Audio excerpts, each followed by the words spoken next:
Antonio Jiménez, director de la Fundación Santa María de Albarracín. Estamos en la entrada del Palacio de Reuniones de la Fundación.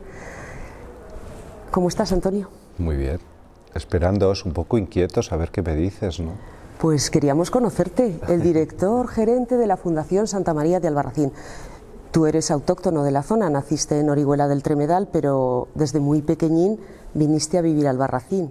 Sí, mi padre trabajaba en los aserraderos de madera, en concreto en Martínez, el aserradero de Martínez, entrando a Albarracín. Todas esas naves abandonadas que hay entrando fueron la economía de esta población, especialmente en los años 60, 70, 80, hasta el 90 aproximadamente. Y evidentemente en esta tierra se vivía también del corte de pino y de estos aserraderos. Mi padre se trasladó desde Orihuela a Albarracín, y esta pequeña inmigración por motivos laborales pues nos llevó a asentarnos en Albarracín. Y tu infancia en Albarracín la recuerdas bonita, ¿no? Eras un niño introvertido, extrovertido. Yo creo que era ¿Cómo más eras? introvertido que extrovertido. Eso lo ves con el tiempo, ¿verdad? Te das cuenta que era un niño un poco más de reflexión, ¿vale? Independientemente que te has criado en la calle y el sistema educativo era el que era, ¿no? Y desde luego la bici por aquí, la bici por allá y corretear y callejear era lo que nos educaba en aquellos momentos, sobre todo. Bueno, y tú estudiaste aquí y luego, evidentemente, como la mayoría de chicos que vivían en los pueblos, te fuiste a estudiar el bachillerato, cursaste luego tu carrera de Filosofía y Letras, pero tu vida continúa en Albarracín. Te casaste con Gema. Sí. Y has vivido siempre en Albarracín. Siempre. Siempre eres un enamorado, ¿no? Del patrimonio cultural natural de Albarracín, eso es evidente. Sí, yo creo que al final es como si lo llevaras en vena, ¿no? Tengo que decir que en toda esa trayectoria tan normalizada hubo algo que también me influyó mucho. Evidentemente mi padre era trabajador y para continuar estudiando había que trabajar. Pero es que aquí trabajábamos todos los chicos, a partir de 12, 13 años, todos en los aserraderos o en las hostelerías, todos trabajábamos para ganarnos algún dinerillo y pervivir. Yo lo hice, y lo hice en el Grupo Gargallo en concreto, en el Hotel Albarracín, en el Hotel Cristina. Trabajábamos muchísimo en periodos vacacionales y en periodos no vacacionales. Y yo recuerdo que aquello que te permitía comprarte la bicicleta, así de claro, o tener un refuerzo económico, pero te daba una satisfacción importante y una solidez y un conocimiento que te ayuda mucho después. Tú, Antonio, estudiaste, como he dicho, Filosofía y Letras. ¿Eras un enamorado de lo que estabas estudiando? ¿Tuviste la suerte de poder estudiar lo que de verdad deseabas? Yo sinceramente creo que caes ahí porque tienes un feeling que te gusta, que es la historia, ¿no? Yo creo que a los 18 o 20 años, ni ahora ni entonces, bueno, pues más menos, ¿verdad? Y si tienes la suerte de que vas cuadrando, perfectamente. Yo fui de los que fui cuadrando en la cosa, ¿no? Y desde luego tengo que decirlo, la historia en ese Filosofía y Letras era una parte. Claro que te influye, pero yo estaba enamorado de la naturaleza, ¿eh? Hay que decirlo, yo soy geógrafo físico además, es decir, de los que estudia el relieve, y tuve la gran suerte de tener esos profesores que te encandilan, ¿vale? Antonio, acabaste la universidad, hiciste la tesina, además sé que no lo vas a decir, yo lo sé, con sobresaliente cum laude, y en ese momento tuviste una especie de sueño, crear en Albarracín una escuela-taller, que visto desde ahora, o sea, visto ahora mismo dices, bueno, es fácil, un patrimonio natural, un patrimonio cultural tan bonito como tiene Albarracín es fácil. ¿Fue realmente fácil crear esa escuela-taller en Albarracín o tuviste alguna complicación? Primero, fue muy difícil, pero hay que decir una cosa, hay un preámbulo previo. Yo, haciendo la tesina, me daba cuenta que teníamos un albergue destrozadísimo aquí, el albergue que entonces se llamaba Rosa Bríos, y quise crear una residencia cultural. Decía, no puede ser que los geólogos, los biólogos, los geógrafos, es decir, de mi terreno, vinieran a Albarracín y no tuvieran un sitio. Entonces, tenías esa inquietud. Esa inquietud se plasmó en llamar y recibir cartas de profesores de departamentos universitarios. Yo estaba muy metido ahí en ese colectivo. Y eso sirvió para que el ayuntamiento, cuando le dijeron que tenía un proyecto de escuela-taller, dijeran, este chico podría cuadrar. Y yo recuerdo venir al alcalde a mi casa y decirme, oye Antonio, ¿tú quieres ser director de escuela-taller? Y digo, pero ¿y eso qué es? Me di cuenta que ellos no tenían ni idea y que el INEM de entonces tampoco. Porque es que estamos hablando de hace dos décadas. Casi 30 años, casi 30 años, ¿no? Vale, entonces la escuela-taller salió, sí, ¿no? Me enamoré de la escuela-taller, pero totalmente, porque, a ver, formar a nuestros jóvenes, frenar la emigración, muy importante, es que son problemas que se ven ahora, pero que eso es la cosecha final. Antes había que frenar esa emigración, formar a jóvenes, recuperar el patrimonio, creación de oficio, creación de futuro, y me enamoré. Te enamoraste. Y ahora ya vamos a entrar en lo que es la Fundación Santa María de Albarracín. Sí.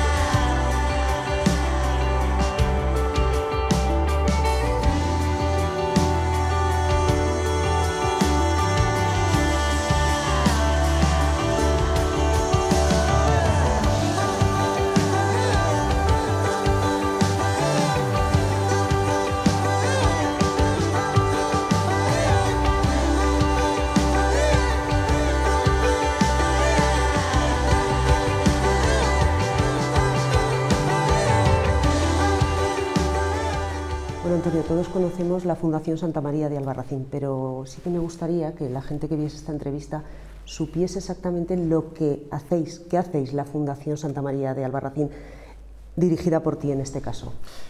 ¿Qué le explicarías a la audiencia que nos está? Tres cosas, una muy clara, restaurar. Nosotros nos dedicamos a la restauración, a la mejora del patrimonio arquitectónico y a lo que hay dentro del patrimonio arquitectónico, los bienes muebles. ¿Vale? Restauración. Otra, activación cultural. La cultura es importantísimo. El elemento de promoción ordenada del patrimonio se llama cultura en el caso de Albarracín. Y tercera cosa, atender lo que hemos restaurado. Esto es muy importante. No es cortar la cinta, es el después.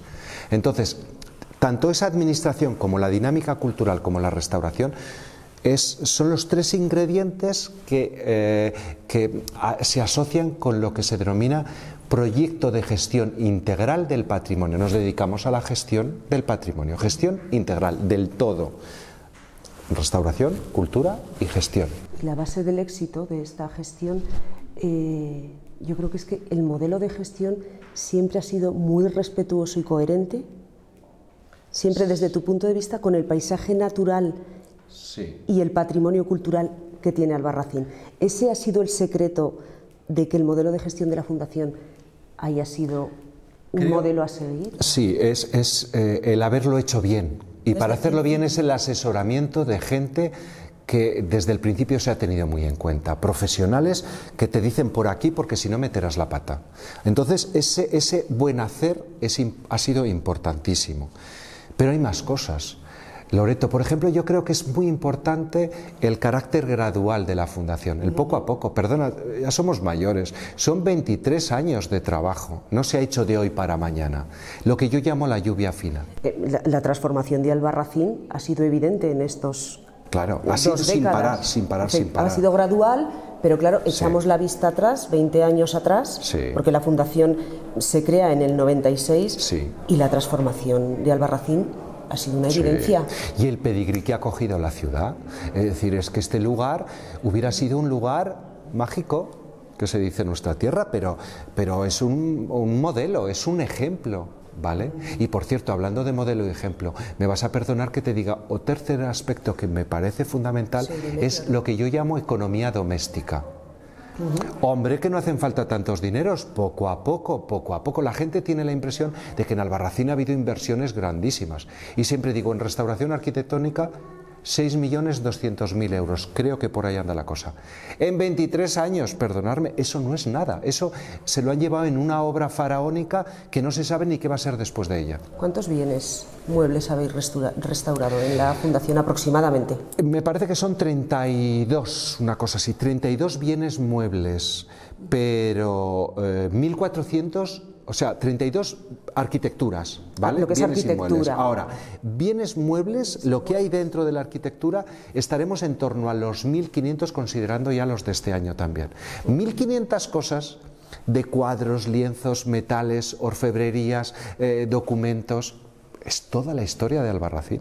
Hombre, es evidente que reconocimientos, premios, tanto la fundación como en este caso tú como director, se han recibido muchos.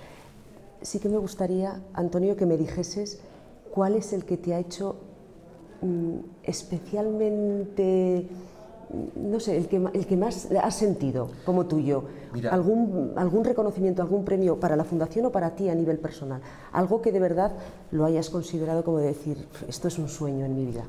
La verdad es que el día a día te deja, no te permite estar pensando si este es mejor o este es peor. Es difícil, sí, es muy difícil porque te lleva la faena diaria, no te paras a pensar. Pero me voy a acordar del primero, que para mí fue la inauguración del Palacio. Por la Reina Sofía. Inmediatamente, exactamente. En el 95. El del 95. Sí. Para mí fue muy importante, aunque no éramos conscientes del peso que eso tenía en aquel momento. Porque en aquel momento, perdona, no existía todavía la fundación. La fundación es del año 1996 y la inauguración, donde vino la Reina Sofía, es del 95. Es que yo creo que todo aquel fraguar que después la perspectiva del tiempo te permite ver, es que permitió la creación de la propia fundación. Yo creo que eso, junto con el premio Europa Nostra, fue muy importante en aquellos momentos. Por cierto, también te lo dio la Reina Sofía, ¿no? Sí, nos hemos visto en varias ocasiones, ¿no? Eso te quiero preguntar. ¿Qué tiene Albarracín para la Casa Real? Porque claro, lo hemos estado hablando, con la Reina Sofía has estado en más de una ocasión, ella vino aquí personalmente a inaugurar este edificio, y luego aparte hay una cosa curiosa. Los actuales reyes de España, cuando se casaron, vinieron aquí, y eso es una anécdota curiosa porque tú no sabías que este iba a ser un lugar elegido por ellos en su viaje de novios. Bueno, ¿no? yo os puedo contar algún chascarrillo que es interesante, ¿no? Realmente la noche anterior los medios de comunicación estaban llamando a mi casa porque los príncipes entonces dormían en Cuenca. Yo les decía, yo también me voy a dormir, yo me alegro mucho, yo me voy a dormir y mañana nos vemos, ¿no? Y bueno, yo recuerdo que al día siguiente, cuando iba a la restauración del castillo, que es la que estábamos haciendo, de repente llamó el periódico de Aragón, es que nombres y apellidos, Lola Ester, y me dice, Antonio, no es posible que los príncipes estén en Cuenca y no vayan por Albarracín, que eso ya lo había dicho el del Heraldo la noche anterior, ¿no? Y recuerdo que, tal como estábamos hablando, digo, me estáis haciendo ver fantasmas. Aquí no se ha movido nada. Ya empiezo a intuir algo. De repente veo un monovolumen con unos de seguridad que se olfateaba clarísimamente y le dijo, mira... Vamos, que no era un vecino más de Albarracín. Hombre, no, que es que nos conocemos un lunes a las 8 de la mañana hasta los gatos, ¿no? Entonces, claro, digo, te voy a describir lo que estoy viendo. Y solamente después de describir lo que veía me dice, me voy para allá, estoy convencida que los príncipes van a venir. Y efectivamente ocurrió así, cuando una hora aproximadamente antes de su llegada llamaron los de protocolo para decir, Antonio, que sepas que van y que van al palacio, ¿no? Te pones la corbata en un momento y para arriba, con ¿no? corbata y todo, por supuesto, la ocasión me decía, ¿no? Sí, y de hecho, bueno, pues ocurrió ahí, luego nos vimos también, cuando vinieron a la zona del Maestrazgo, tuve el privilegio, creo, entonces, un poco, eso con la perspectiva del tiempo, ¿no? De estar con ellos en la mesa cero comiendo en el castillo de Valderrobles, yo recuerdo perfectamente. O sea, que tienes recuerdos muy bonitos con la familia real. Sí. Y recuerdo una llamada en un momento determinado por uno de mis patronos, que no voy a dar el nombre, que me dijo, Antonio, sé que el príncipe visitaba entonces de diferentes territorios y en la visita a Aragón nombró el caso concreto de la Fundación Santa María de Albarracín, que vaya trabajo se estaba haciendo en Albarracín. Un reconocimiento importante, que lo reconozca la Casa Real. Sí. Volviendo otra vez, Antonio, a la Fundación Santa María de Albarracín, si yo paseo por Albarracín, pues evidentemente veo a un ambiente cultural muy llamativo, pintores, restauradores, Pero yo sí que me interesa saber si la implicación de la gente autóctona de la zona, la gente de Albarracín, está implicada con la fundación. Cuéntame un poco. Dos cosas. Primero, a ver, somos 1000 habitantes. ¿Sí? Es que dices, vamos, es que nos llevan en una avioneta y nos meten en un bloque y no nos hemos enterado. Quiere decir, somos pocos, ¿vale? Y del pueblo, y lo digo con orgullo porque el primero de pueblo soy yo, quiere decir, es muy difícil. Eres un enamorado de tu tierra. Claro, con orgullo lo digo, pero tengo que reconocer que somos pocos y a ver, en un contexto rural, con lo cual eso es muy difícil. Cuando me dicen, pero ¿cuántos participan en el seminario de fotografía? Digo, ¿pero qué cuántos fotógrafos tenemos? ¿Cuántos del ámbito medieval participan en el seminario? Digo, pero si somos 1000 habitantes. ¿Pero cuántos participan en los conciertos? Digo, pues me vais a perdonar, pero eso es como si a mi padre le exijo que vaya a un concierto, ponía como ejemplo, digo, ¿cómo va a disfrutar? Es que no se necesita una base cultural importante para ver la trayectoria. Dicho eso, y yo creo que en el fondo de todos los ciudadanos de Albarracín no se sienten orgullosos, orgullosísimos de tener una fundación como la de Albarracín, y algunas experiencias así me lo demuestran. Has mencionado el seminario de fotografía y periodismo. Sí. Lo acabas de mencionar ahora. Es un seminario referente a nivel nacional y que se va a realizar a finales de octubre. Además lo presentasteis, creo, en rueda de prensa hace muy poquitos días. ¿Qué es lo que te gustaría transmitir de ese seminario? Que yo reitero, es un seminario referente a nivel nacional, no me atrevo a decir internacional, pero creo que también. Sí, por ahí van las cosas. Juntar en Albarracín en torno a la fotografía y al periodismo a 200 profesionales me parece todo un éxito. Un éxito debido a Gervasio Sánchez como director, evidentemente, pero también a Albarracín y a la Fundación, hay que decirlo, ¿no? Y a aquellos que colaboran para hacer eso posible, por supuesto. Pero es que son los mejores profesionales los que han pasado por Albarracín. Pero no solo eso. Los mejores profesionales de la fotografía, los más prestigiosos fotógrafos de este país han pasado o están en camino para pasar, ¿no? Primero eso, pero segundo, ha sido un caldo de cultivo en la generación del afianzamiento profesional de la fotografía. ¿Cuántos jóvenes becados de Albarracín han triunfado después en los medios de comunicación de ámbito nacional? Es increíble.